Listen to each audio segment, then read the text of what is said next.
Um, Marisa, we're so happy to have you on the show. Thank you so much for joining us. Thank you so much for having me. I can already tell it's going to be a really fun conversation. Thank you. Thank you. So we often start our show by asking what is something that life is teaching you right now? And right now, the country is on fire and we're all Yeah. really fucking overwhelmed. Yeah.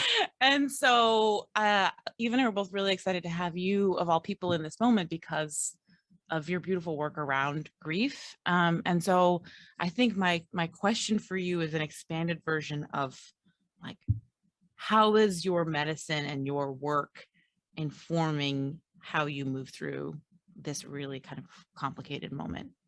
Yeah. I would say one of the big things that I keep coming back to that is one of the chapters in Grief is Love is the idea of grace. Like we are all carrying a lot right now. And then when you add to the fact that, there are a lot of people who are dealing with significant losses in their personal lives, in addition to being scared about war, about losing access to safe abortions, about what the Supreme Court might decide to do next, racism, school shootings, food shortages, gas prices. Like it is everything right now. I don't think there is a single aspect of American life in this moment that is separate from the grief of this time that we're living through. And so I think just remembering to extend grace to myself and others, because so many people really are just at capacity right now. Like that has been really important to me. And even, just being okay, sometimes not feeling like myself and feeling like I'm not okay. With the Supreme Court decision on Friday, I mean, I put myself to bed at 9 o'clock.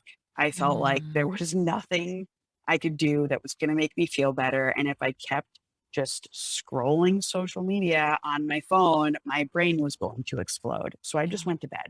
Mm. And so I think making sure that you are extending grace to yourself so that you have the capacity to extend it to others and just doing whatever you have to do to take care of yourself right now, I think is really important for your mental health and frankly for the mental health of those around you as well. Yeah, it's bad.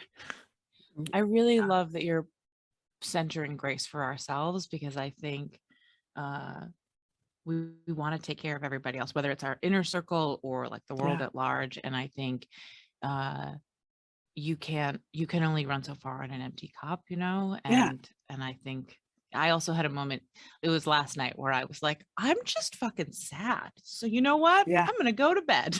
That seems like the best solution. Yeah. When you said grace, my whole body, I could feel relaxed a little bit because I think what's tricky about these times is that when we get really triggered or when we're in a fear state, and I'll speak for myself, like I had a stress dream last night and I woke up just like in a really tense mode and so unconsciously, like I like to think that I'm aware, but it can be so insidious, this unconscious need of like, okay, wait, what can I just do? I get into this like, grasping mode, and grace was just like a huge opening where I was like, that's like almost like exactly what I need to hear. Like I can relax a little bit and extend kindness, I think, to myself and everything, everyone around me.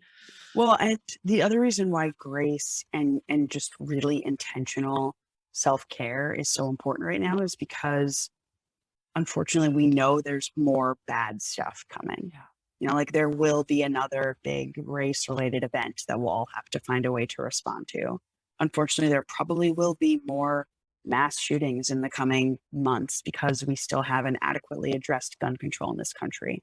We know that there are going to be primary and secondary negative consequences for women, for families, especially for those who are most vulnerable in this country as a result of the Supreme Court case. And so if we want to have the space to really fight back against these horrible things that are happening, and if we want to have the energy to support ourselves and others, we have to rest, we have to take care of ourselves, we have to extend ourselves some grace, because this is a marathon. This isn't something that we're going to be able to fix quickly. And none of these things are, right? And so I think I think doing what you need to do to restore and fortify yourself is really important. Yeah. Can I ask you a question? One of the things we really always try to do in this podcast, we will have like long, rambling philosophical conversations, but we also always try to bring it back into something that feels like tangible. And so I was wondering if you could speak to some of the ways. I think when you're at capacity, grace can feel like hard to actually give yourself and to know Yeah. what it even looks like or feels like. I think if you've been like maybe spinning or spiraling for a little while, you can kind of forget what it feels like to feel good. And so I guess I'm wondering if you could speak a little bit more to like how to give yourself grace, if that question makes sense. Yeah, it totally makes sense. So a specific example on my end, every morning I build a very intentional to-do list. Mm. And when sad things happen in the world or hard things happen in my personal life, there's just no way I'm going to get through all of the things that I feel responsible for, whether they're personal things or professional things. And so for me, giving myself grace means not giving in to feelings of defeat and disappointment when I look at that list at the end of the day, and instead of 10 things being crossed off, 2 things are crossed off. And instead, reminding myself that I'm a human being. Things have been hard and that's okay. Tomorrow's a new day. It's not the end of the world. I think it also looks like being honest about what might help you start to feel better. We are not, none of the three of us are going to be able to reverse the decision that the Supreme Court made on Friday. Like that's not, we can't do that. So like, what can we do that will let us be as okay as possible in these hard moments so that, like I said, so we have the capacity for what these fights are going to require over the long term. So whether it's going to bed early or, maybe going for a run or going to therapy or going to church, whatever it is for you, I think giving yourself permission to access it makes living with loss of any kind easier. Yeah. I think that's like helpful for people. So I have just like chronic guilt. I think it very much like Asian upbringing over here. And I think so much of my work is also allowing that and then not letting the guilt override everything. Cause I think yesterday, for example, like my church was like going to the park yesterday and just like being in the grass. And I really had to like do work around allowing myself to enjoy that instead of getting into the stories of like somehow, there was this internal struggle there because I think guilt can be a major issue for why we can't be graceful with ourselves because we feel like we need to be out there doing something right now. But I completely agree. This is a long game. A long game. So we got to be planning for the long game here. Yeah. The other thing I'm thinking of in response to what you're saying, Eva, is how like our guilt, it's like when there's suffering when there's so much suffering, our guilt feels like an offering, right? It's like, oh, I will also feel bad. That will be my way of witnessing that helps your no pain. one. And Yes. Like truly, and if you really want to engage in these fights and do substantial things to help support people, whether it's people who are grieving or dealing with any of the other issues we've discussed, like you have to fill yourself up first. Otherwise it just doesn't work. Yeah. I actually do want to ask you more about your work around grief specifically and kind of like how you got to it. And I mean, you have this book that came out, so congratulations. That's like Thank huge. you. I mean, I'm sure you've been doing a lot of talking about it. So I just kind of want to give you the mic and say whatever you'd like to say about it. Well, thanks. I wrote Grief is Love because I wanted to both redefine grief as not a moment in time, but as an experience. And in the book, we define grief as the repeated experience of learning to live in the midst of a significant loss. It is this constant series of recalibrations and adjustments that you make throughout your life to accommodate for your loss. So like, my mom's been dead for 14 years. I have to accommodate for her absence, when I get married, when I become a mom, when I'm just feeling sick like I am today, in these moments where I either already know I'm going to miss her or where it comes up that, she's not here anymore, like I need to be prepared to make plans to do what I need to do to be okay. Just like we're talking about doing that right now, with my wedding, it was thinking about planning differently and thinking about incorporating her in different ways, throughout the ceremony and throughout the reception. With my son, it's about being intentional around introducing his grandmother to him, who he will never meet in real life. I do the same thing with my husband, who I've been with for over a decade now, making sure that he feels some connection to this woman that he's never met. And so I think viewing grief as something that just occurs right around the time somebody dies, I think is wrong, because you're never going to forget about the fact that you shared this loving relationship with another human being. And so what you need to do is figure out what it looks like for you to carry that relationship forward in a healthy way. And so everything in Grief is Love is supported by the leading research around grief and loss, and specifically this theory known as the continuing bonds theory, which essentially states that the healthiest way to live with loss is to figure out how to continue your bond with the deceased. Like that relationship has left a permanent imprint on your brain. That's not going to go away. So you just have to figure out what to do with it. So my question about this then is, can you maybe share a couple of examples of what you mean by creating this continuous bond with people who have passed and what that has looked like for you? Yeah. So for me, it's twofold. One, it's being honest in the moments when I feel the most sad and miss my mom the most, and acknowledging them and being open about them, and then going a step further and asking myself, like, okay, obviously she's not here and she hasn't been here in a very long time. What are you really craving? Like, what can you maybe do to help support yourself in this moment, since she's not here to support you? So if it's, I need someone to really provide an encouraging word because she was my biggest cheerleader. I have a girlfriend that I'll text. If it's, I'm actually just feeling exhausted and I want my mom to come take care of me because I'm tired of taking care of, myself and a kid and like my spouse, like, okay, do I need to take a nap? Like, do I need to go get a massage? Like what might make me feel supported in this moment? And then on the other end, it's about finding ways to incorporate, that lost loved one, the relationship you had with them, or their values into your life currently. So like for me, my mom's legacy is deeply tied to my values and how I show up in the world. When I am my most generous, most patient, kindest self, like that's when I know I'm doing right by her. The other piece is, thinking about what are the different things that I can do that make me feel connected to this person.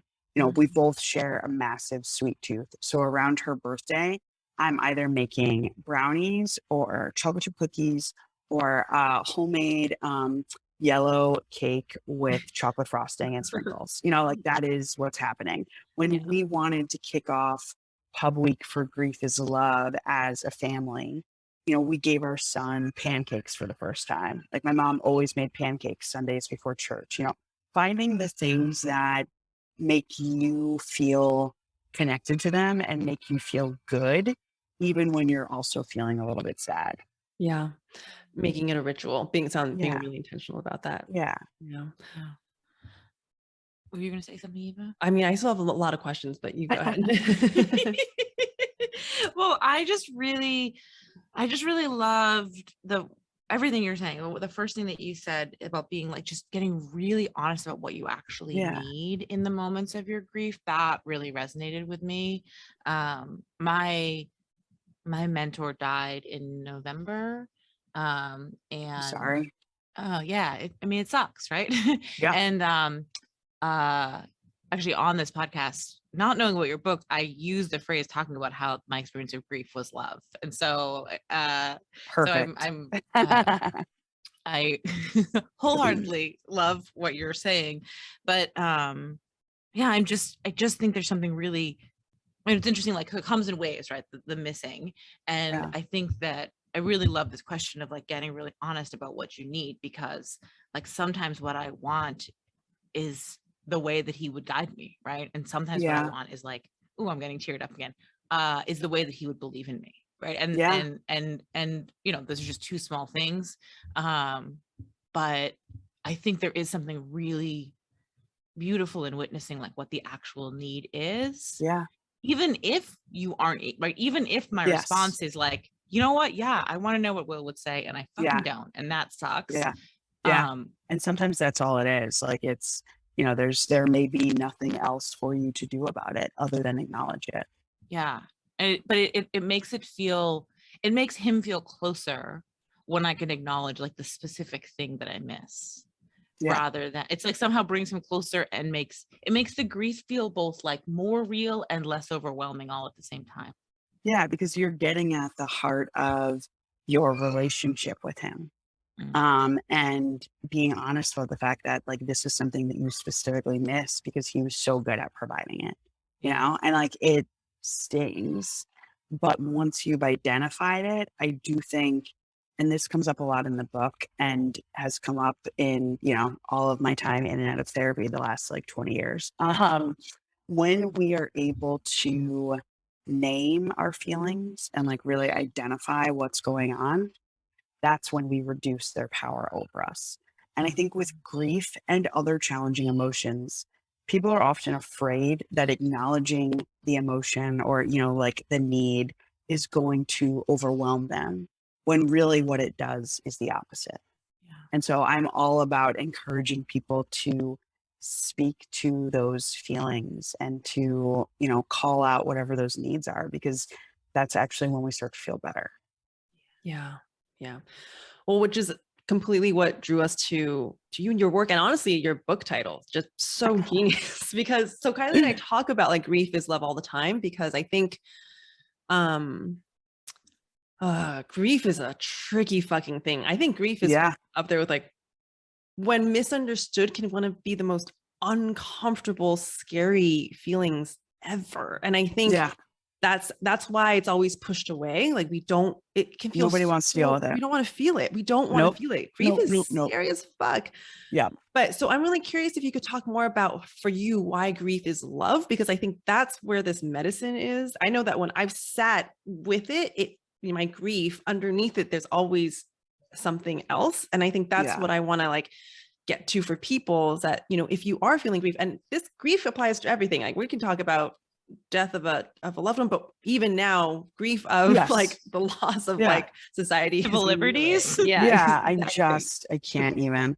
So fundamentally, I realized in the summer of 2020, when I was grieving life as a Black person in America, the pandemic, and just like how shitty that was for everybody, even if you didn't lose a loved one, and still grieving a pregnancy loss that happened late in 2019 after, you know, 3 years and tons of fertility treatments and all of the things. And so I realized, like, at its core, you feel so much pain because these are all things that like you love. Like fundamentally, I am an American and I love the idea of America and what America could look like if we actually committed ourselves fully to the ideals that, you know, we say we are committed to. And I feel pain when I see us do the opposite, you know, whether it's about race or gender or class or whatever, it makes me crazy. And, you know, I recognize that I was so sad about our pregnancy loss, not because of, you know, how far along we were or anything like that, you know, because it's different when you lose a pregnancy versus, you know, losing a parent, but it was about all of this love and hope that we poured into the process and that we had for a future child that still wasn't going to materialize at that time, and so I think understanding that underneath the pain, like the kind of the logic behind the pain, is that love, that you are no longer able to access in the way that you want to. And so, I think of love as both feeling and action. And I can still feel my mom's love. She's been gone for a long time, but like I know she's in there. I know she's very much part of my life, but I grieve because she's not here to act on that love. And so all of the things that I became accustomed to over 25 years of being her child and, her being one of my best friends, like all of those things are gone now. And so I have to figure out how to love and care for myself in a way that serves to the greatest extent possible to be a replacement for those things that I don't have anymore. And so I think when we understand like grief is love and also love being the antidote to grief, it makes it so much easier to process. It's still hard, it's still big, it's still painful, but you at least have some understanding around it now. Yeah. I mean, honestly, what you said about love being the antidote to grief, I think is like bullseye right there. Because I think like we are, people talk about the only way out is through, Yes. but what I want to offer is that there's light at the end of the tunnel, that actually when you go into your grief and then you get to experience that love. Because if you don't go into it, honestly, then you actually cut yourself off from that love and then you don't get the antidote. And it's this tricky kind of fucked up, ironic thing. Yeah. But there is like a gift at the end of that, which can be so heart opening and liberating. 100%. And again, I'm very wary of people who push people who are in pain to find meaning in it. Like grief is still a deeply painful and at times debilitating experience. And I don't want to take any of that away from people. Like, I mean, I've been there, like it was awful, awful, awful. But I think when we are open about it and honest about it, that is how we learn what it looks like to live with it and like to still live a full and joyful, happy life, even after these horrible things happen. And for me, so much of writing this book wasn't about the grief piece, but about healing. What does it look like to heal from your losses and integrate them into your life in a way that's healthy? Like that's what I really wanted to provide people, because I know that it's possible. Like I'm here and I have a life that I love. And, do I wish that my mom was still a part of it the way that she was when she was alive? Of course I do. But when you let yourself grieve and you give yourself permission to access the things you need to heal, and you extend grace to yourself and others, and you commit to holding on to the love that you experienced with your person, like you can live a great life, I think.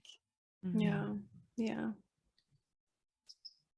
I'm so grateful for this conversation. It feels so deeply nourishing. When you were speaking about, to just go back a few moments, when you were speaking about like you love the idea of America, I totally was crying. So I don't mean to make anyone cry, but you know what great. I mean? Like I think about the America that I was taught in history as a kid, and I'm like, yes, like this is all so wonderful and fantastic. And then I look at where we are and I'm just like, oh my God, this is awful. Yeah. I'm thinking so much about the word that keeps echoing in my mind is permission. Yeah. Because I think one of the things, so again, just my own kind of recent grief journey around my mentor, I find that sometimes I cut myself off from my grief because I think like other people loved him more. Like, who are you to still be grieving? Don't gaslight your grief. Yeah. And then like, thankfully, like I just witness it, but I want to speak to it because I think that's really sneaky. And I think it's probably also something we're experiencing now in this collective moment, whether our grief, like whatever facet of our country being on fire you might be grieving, like whether it's like the push to go do something and be a fixer, or whether it's just the like idea that, I don't know, that we should, for some reason we should feel other, I think is just like a really common thing. And so I wonder if you could speak to this idea of not gaslighting your grief and like giving yourself really permission to fall into it. So permission is the first chapter in Grief is Love. It's also the longest chapter in Grief is Love, and there's a reason for it. We are all much better at giving other people permission to like do or feel things or to be a certain way than we are at giving that same gift to ourselves. And I think it is crucially important for all of us to give ourselves permission to just feel however we feel in these moments. You know, just going back to the Supreme Court piece and Roe versus Wade being overturned, you know, I'm a woman who can't get pregnant to save her life. You know, like, so I have never had an abortion. I don't think I ever will try to or need one, just because of the way my life has turned out and the way my reproductive health is.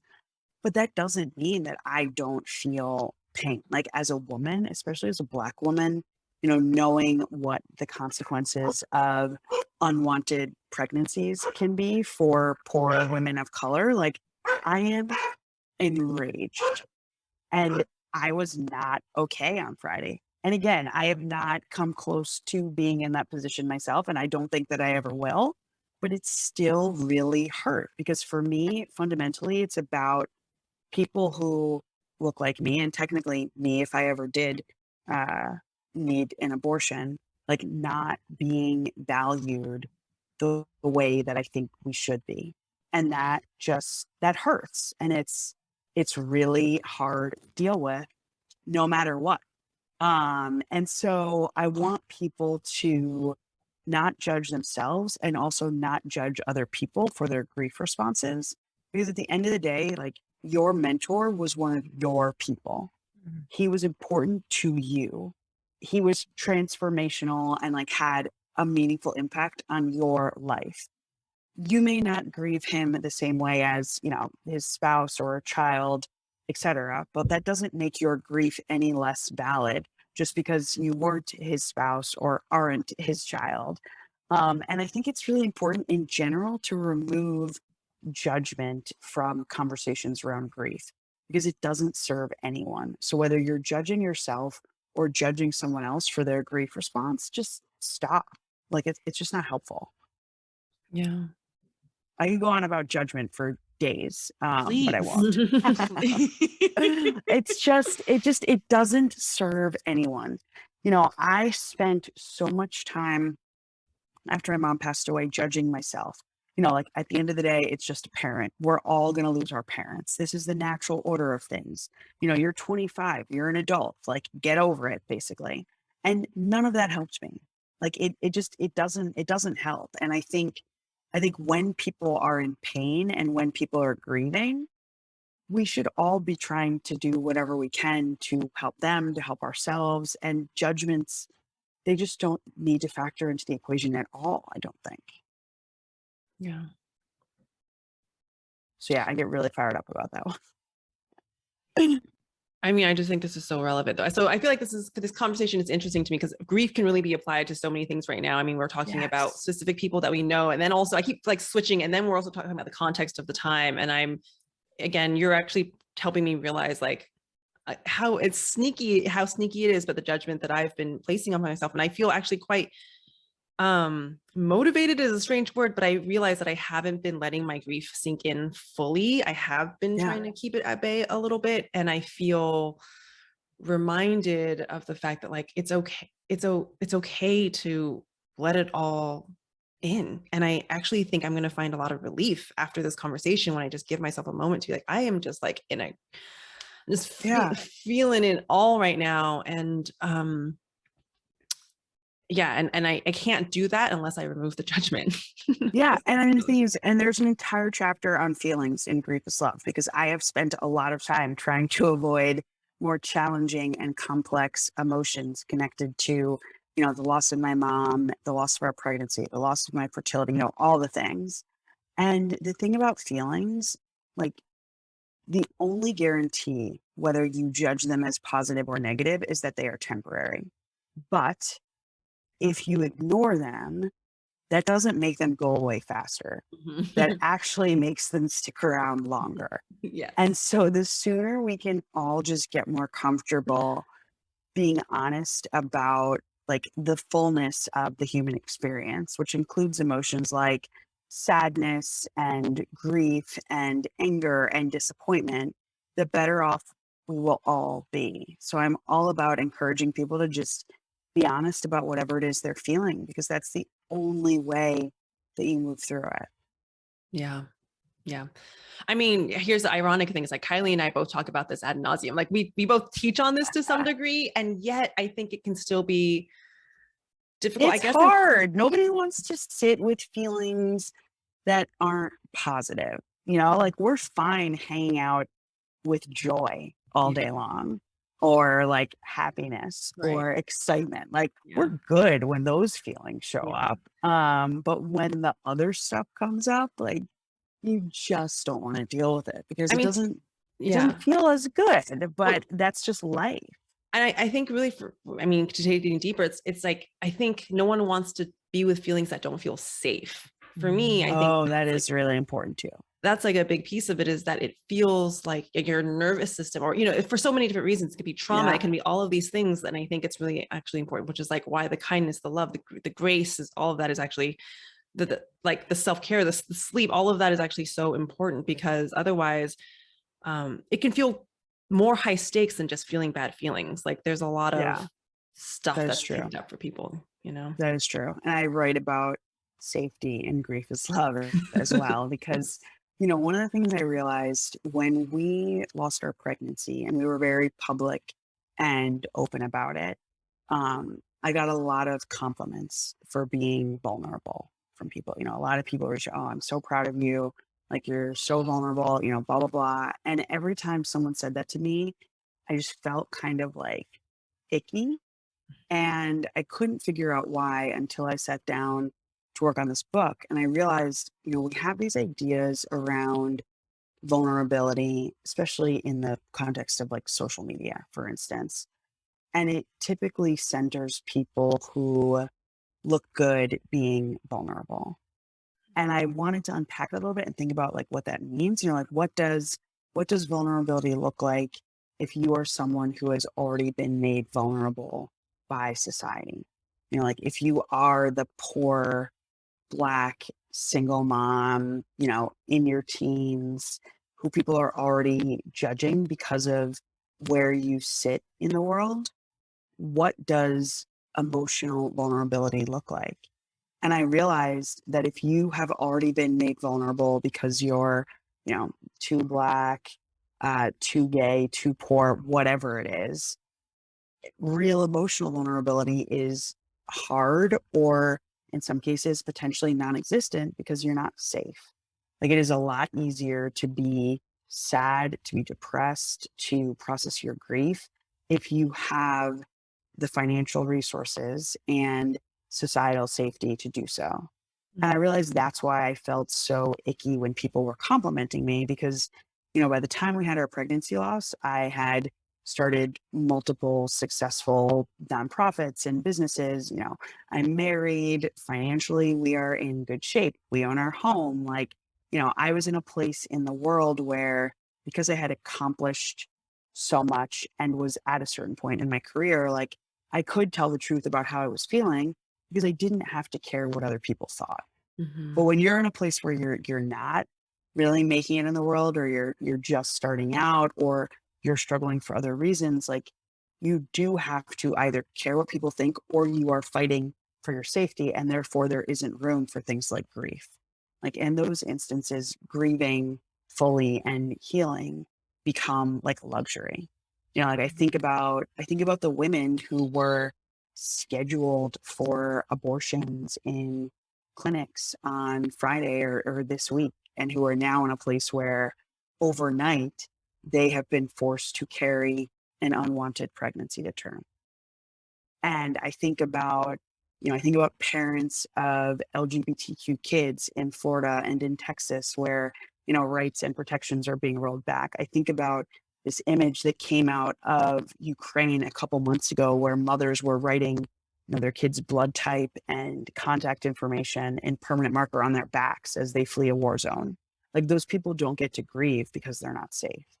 And so I think when we have these conversations about, to your point, Eva, like dealing with difficult emotions and dealing with grief, like we have to consider things like privilege and safety and how they play into what people can and can't do.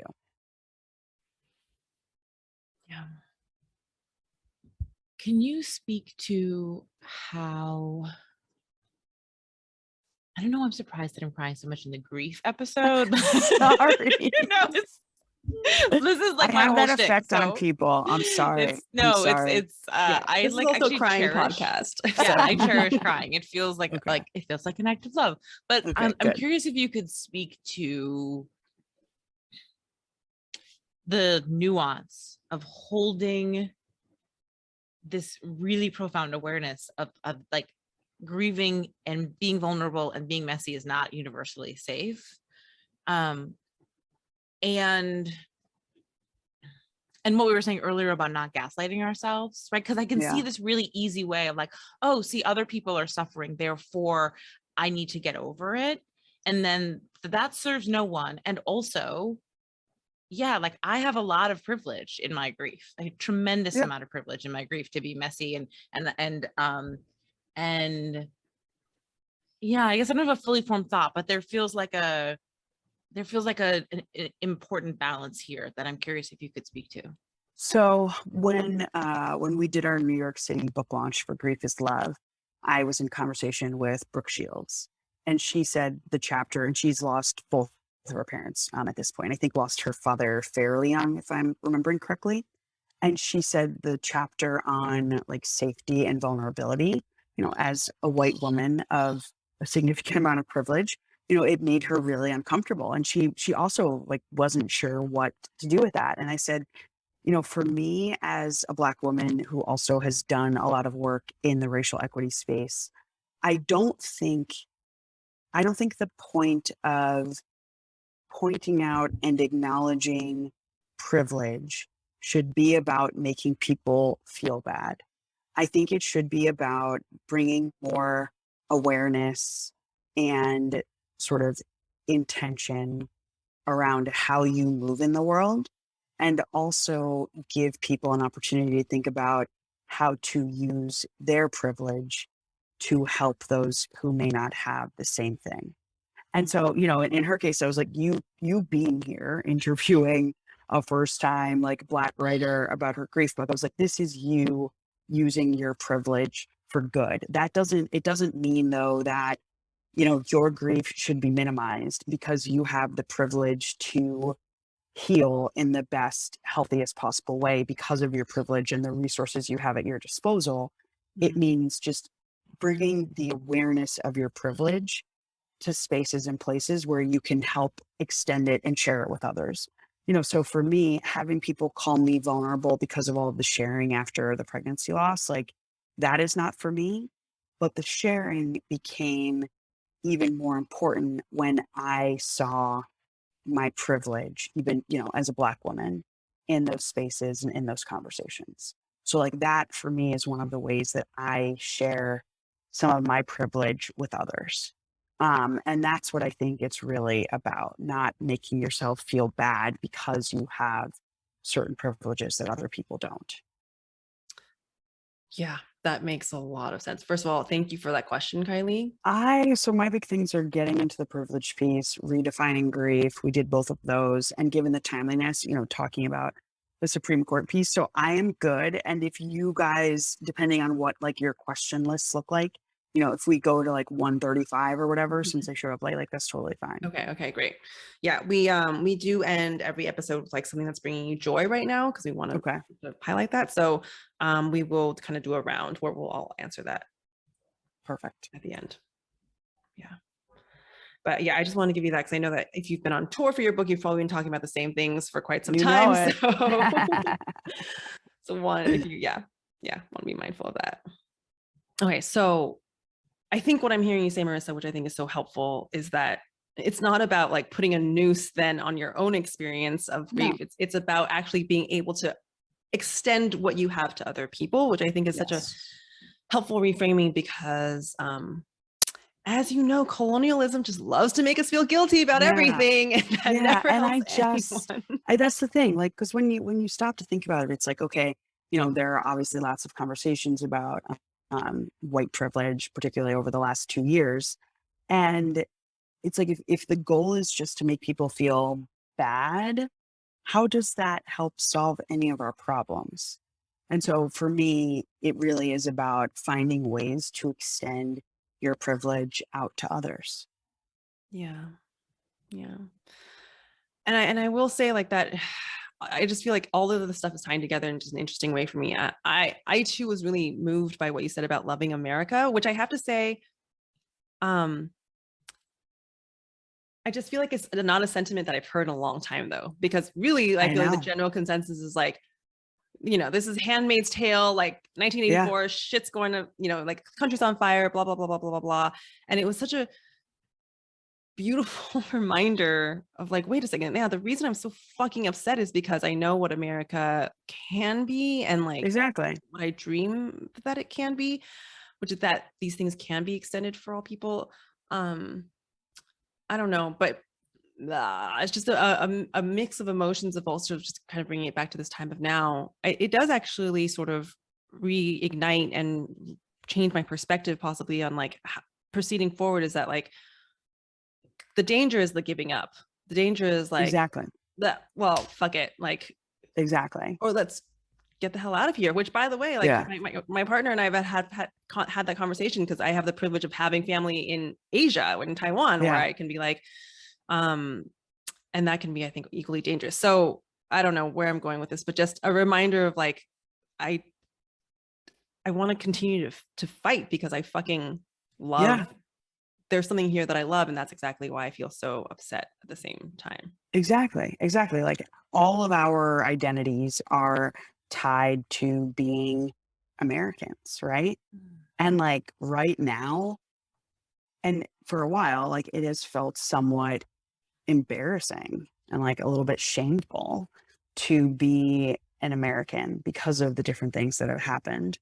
And I think it's just really important to remember that, first of all, so many other people have actually been through worse things in the history of this country. You know, I think about Black people who showed up here just over 400 years ago, and like what they have gone through, and like those experiences, and my own ancestors. And part of me is like, okay, well, if they could find a way, not just to make it work, but to push for forward progress, then like we will find a way. But we can only do that work if we're honest about it, you know, if we're honest about the grief, if we're honest about the love, and if we are intentional about caring for ourselves, so that we have like the energy to do that work, because it's hard.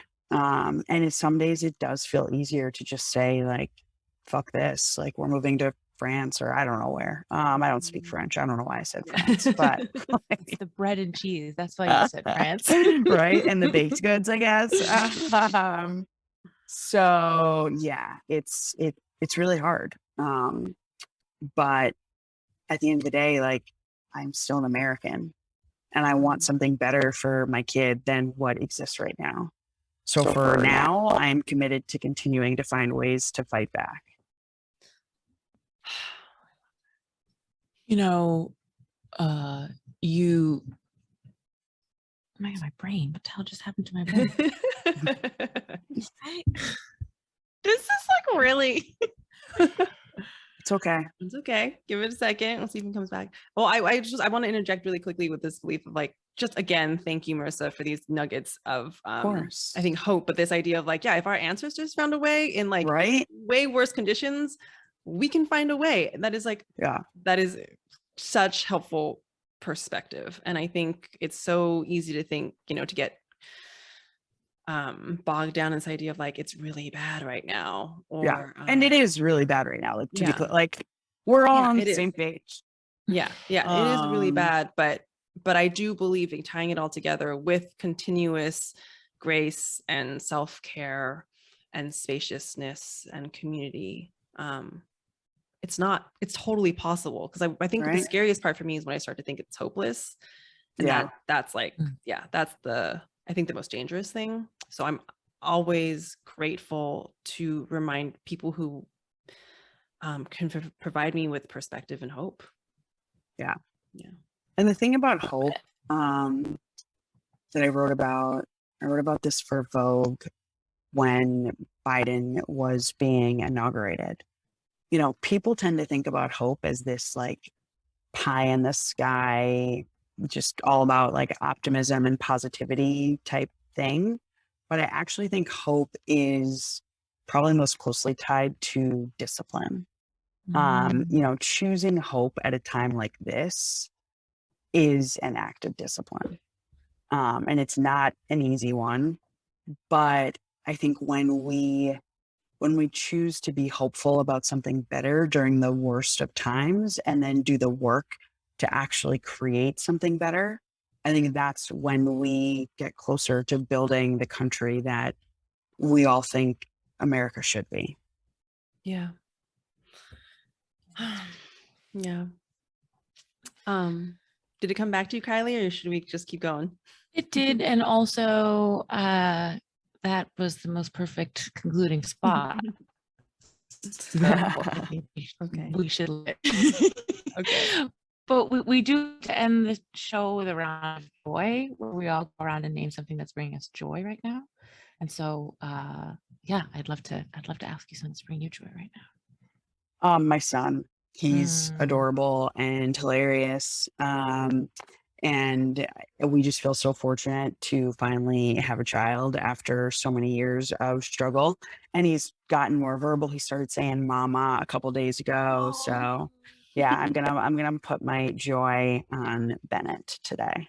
Love it. Yeah, he had a guest appearance in the background with the sound. If any of you guys heard, Oh my goodness. I'll share mine because it's related. I also had the joy of hanging out with my nephews for the past week. They came to visit from LA, and being an aunt is the best because you can just spoil the shit out of them. And they send them home. Yeah. And they like, I think there's just something, there's nothing, and both of you will know this, really well, but there's nothing more special and divine than the unfiltered love of a child. Oh my God, it's so great. It's the best. It's so great. And it makes, I don't know. Anyway, that feeling, like they just don't hold back. It is medicine. So 100%. So good. Yeah. What about you, Kyley? So this morning I was feeling, it's just like kind of funky. And I ended up putting on this like ridiculous playlist that I have, and I just started dancing, and it was the kind of dancing where like it was like just to move, right? And I was crying, and they're like really like fun, silly songs, and I was crying, and I was angry, and I was happy all at the exact same time. And I felt alive. I felt in my body. I felt alive. I felt permission to have all the feelings in a way that I'd been trying to like think how to feel all the feelings. But I was like, that moment of dancing to these silly songs was the act of permission. And it was great fucking medicine, and I'm really grateful for it. Yeah. Awesome. I love that. Too. Yeah. All right, Marisa, this was honestly exactly, I think, what we needed. I think this is going to be a lot of people needed. So thank you for joining us, even though I know you weren't feeling 100, but you are spreading the gospel. So where can people find you? Is there anything you'd like to share with our audience? Yeah. First of all, please buy Grief is Love. We are actually now in a third printing, and the book is a national bestseller, but it is still very much my job to get people to buy it. You can find me at marisareneelee.com, and I am Marisa Renee Lee on all social channels. So I hope you will follow along as we continue to do the work of normalizing grief in the world. Yeah. Thank you. Thank you.